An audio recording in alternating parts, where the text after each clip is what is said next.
My heart is where the Hebrew home is. For where the heart is, that's where you find the Hebrew home. Hebrew home, Hebrew home. Good morning, Hebrew home.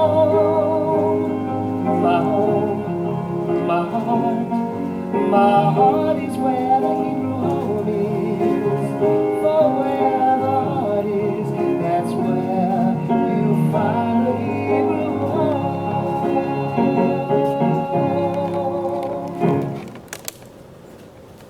Good morning, everyone. I am your host, Olivia Cohen, coming in live from the Dörfner Judaica Museum here at the Hebrew Home, and this is Good Morning Hebrew Home.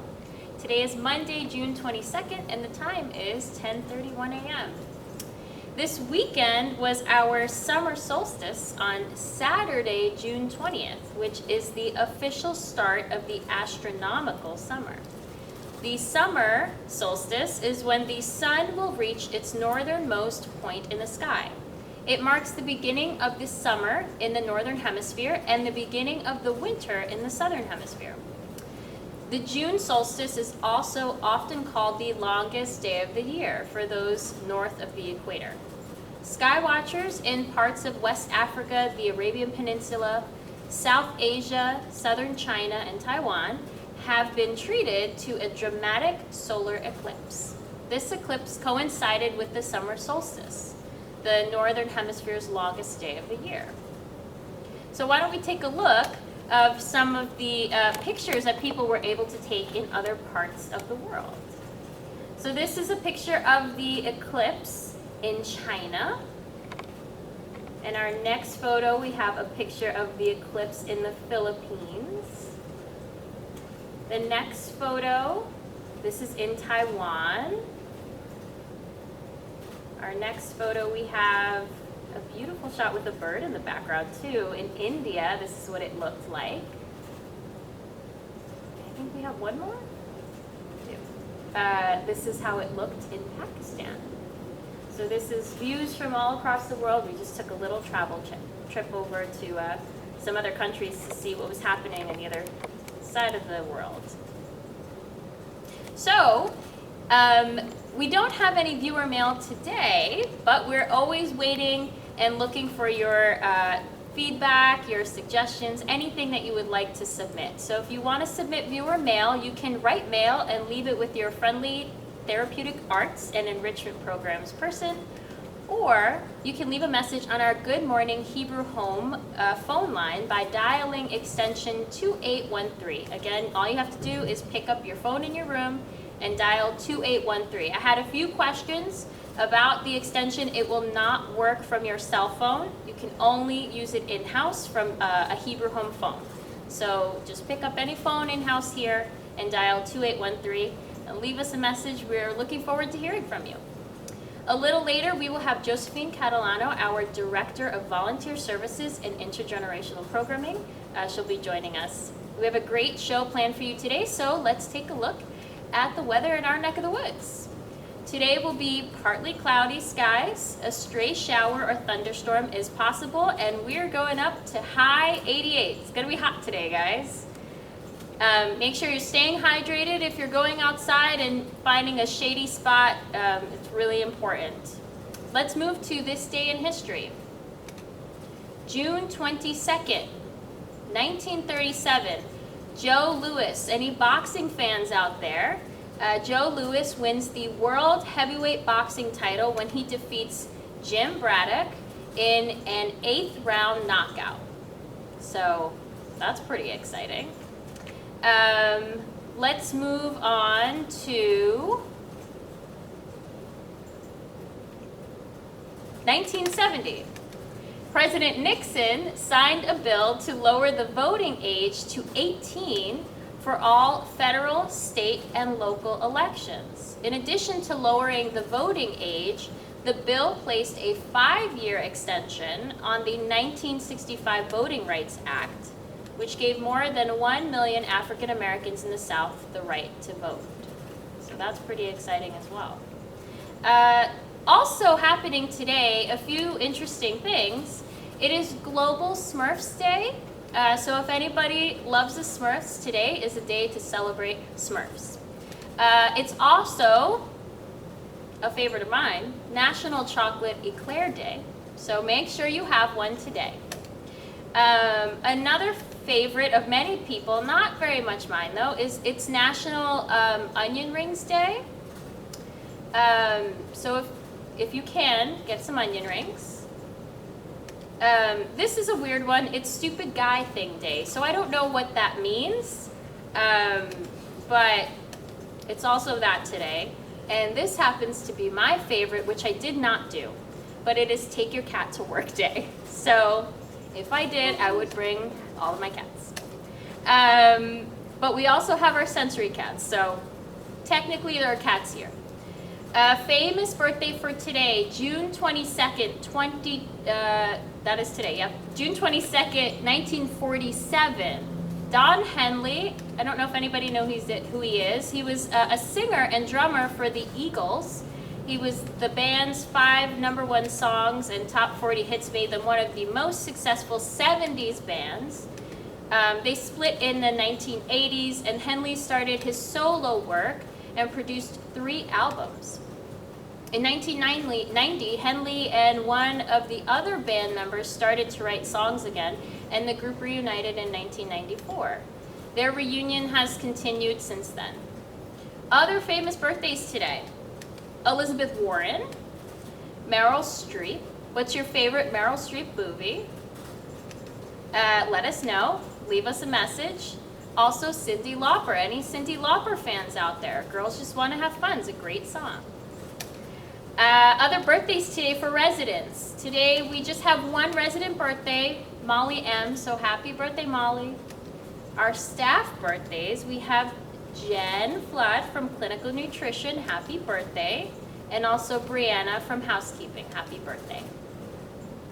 Today's lunch will be Sloppy Joe on a bun with mixed vegetables. And dessert will be peaches. For dinner, we will have butternut squash soup. That sounds good. Entree will be macaroni and cheese with peas and carrots. And shortbread cookies for dessert. So we have with us here today Josephine Catalano, our Director of Volunteer Services and Intergenerational Programming. Welcome. Thank you. Thanks for having me. So happy to have you on the show today. Thanks, Olivia. So I ask everyone this question. Tell us a little bit about your role here. As Director of Volunteer Services, we have community volunteers who come in wanting to spend time with our residents. We also have students who come through from local colleges and high schools.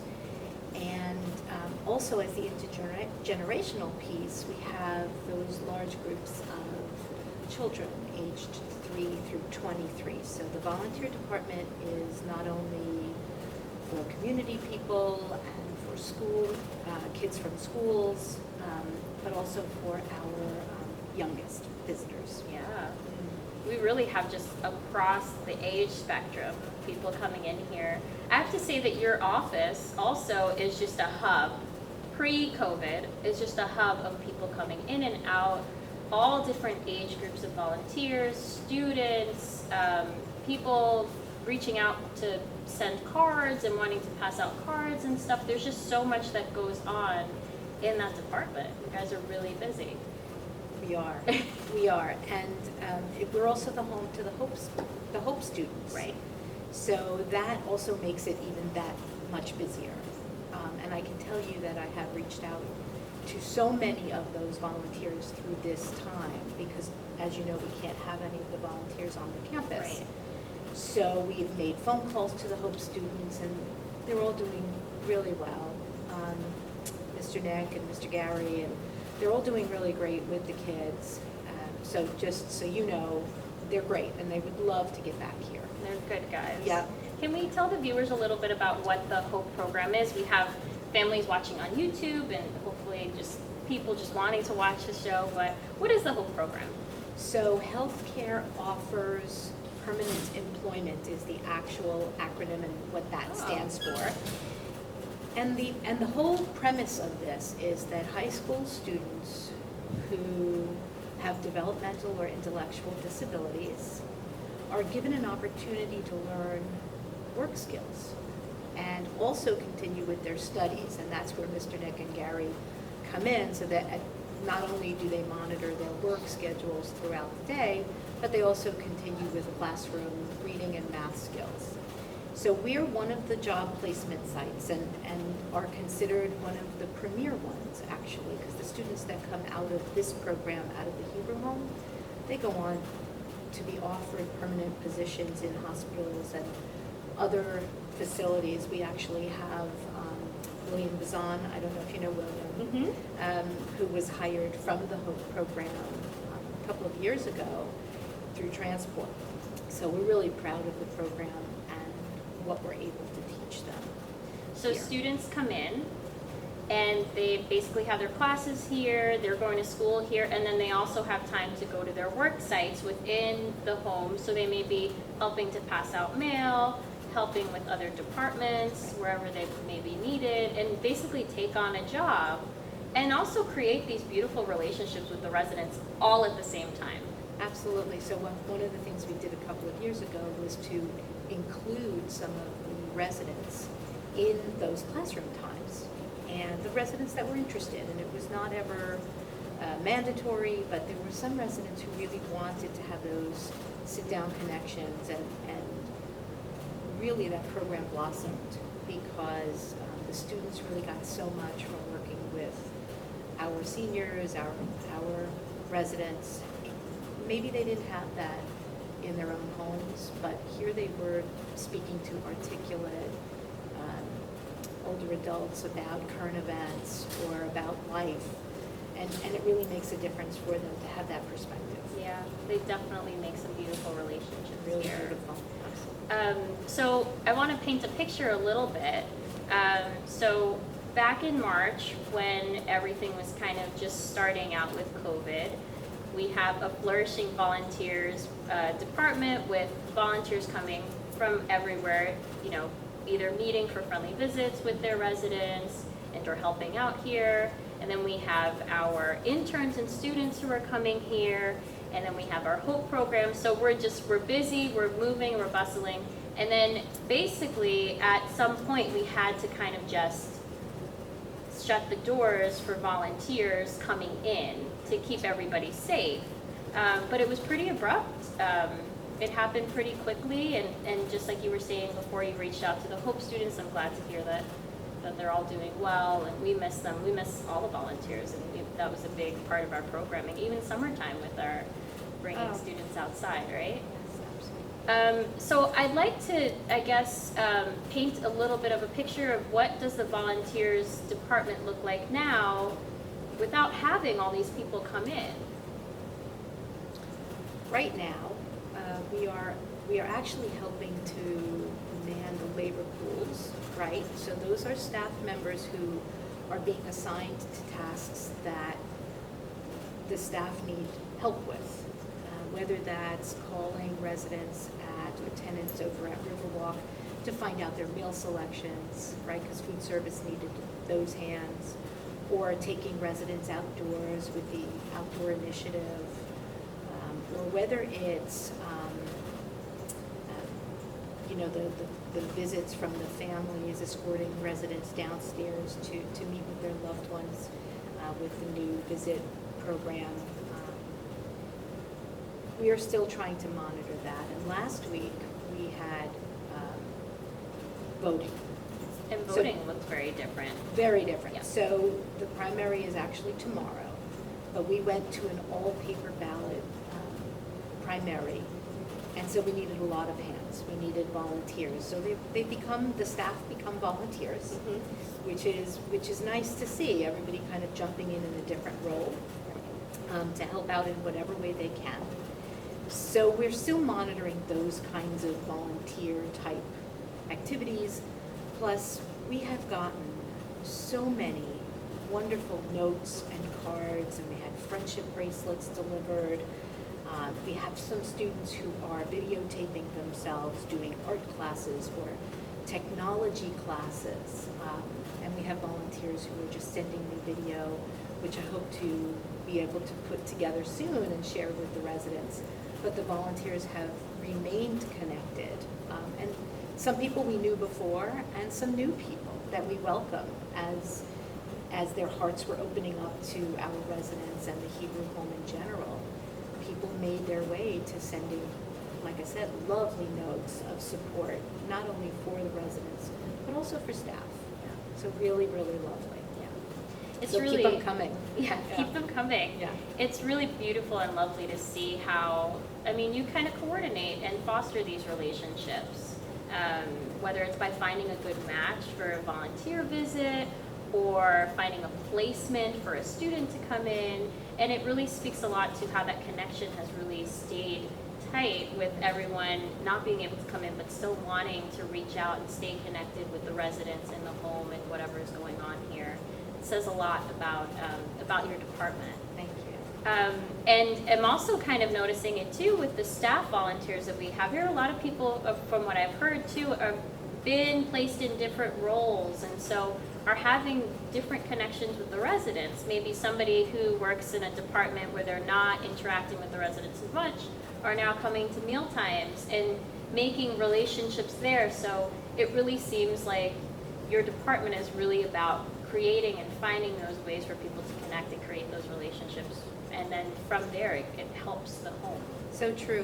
What starts off as a task, really calling people to find out what they'd like for dinner for the next 2 nights, turns into these relationships where the people calling, maybe they're sitting at their desk in finance or from down in our River's Edge offices, but they're making these phone calls and are making these really lovely connections. So thank you for saying that.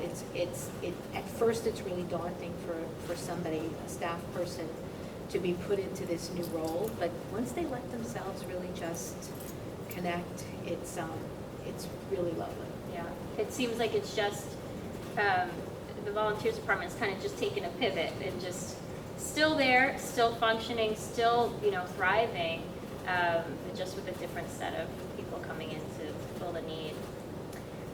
So I want to talk a little bit about you too. So kind of tell us a little bit about how your journey in life led you here to the home. I began as a volunteer, and I think that's one of the things that really, I had many hats before that, absolutely, but the one that really led me to this role as the Director of Volunteer Services started 15 years ago, and I started as a volunteer in a pastoral care department in a hospital and nursing home. So I paid visits to patients in a hospital or residents in a nursing home, many of whom didn't speak English because I do speak some Spanish. And it started there. And the woman who ran the department was leaving to go on to take on a job at a college, a local college. And she recommended that I replace her in that role. Wow.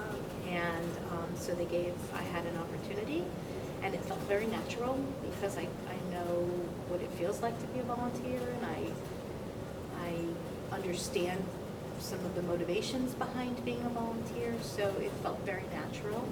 And so I just said yes. I walked through an open door, and I said yes. And then an opportunity came up here at the Hebrew home, and once again I said yes. And I've been glad to have done that.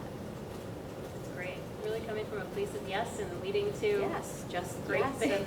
and follow your heart, and it's and I think it's made a difference for residents, and certainly hopefully for my colleagues as well.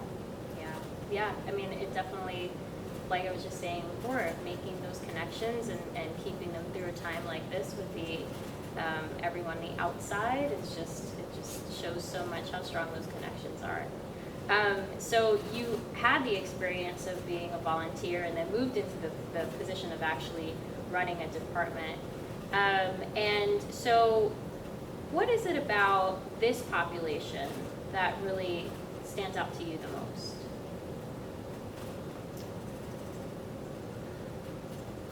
I think that there is this gratitude that comes from the residents for every little thing you do for them. I had the experience just last week that somebody called down to the volunteer office, really just hoping somebody would answer, and can you help me? I need some envelopes and I need some stamps, and can somebody help me with this? And of course. And when I showed up the next day, like I said I would, the resident was really surprised and so grateful. And that was such a little thing to do. And I think that this population really embraces all of the little things that we're doing for them. And it makes them really feel good that they're being remembered and listened to. You know, this resident asked for something simple, and when she got it, she said, wow, somebody really heard me and this need that I had. So it's important.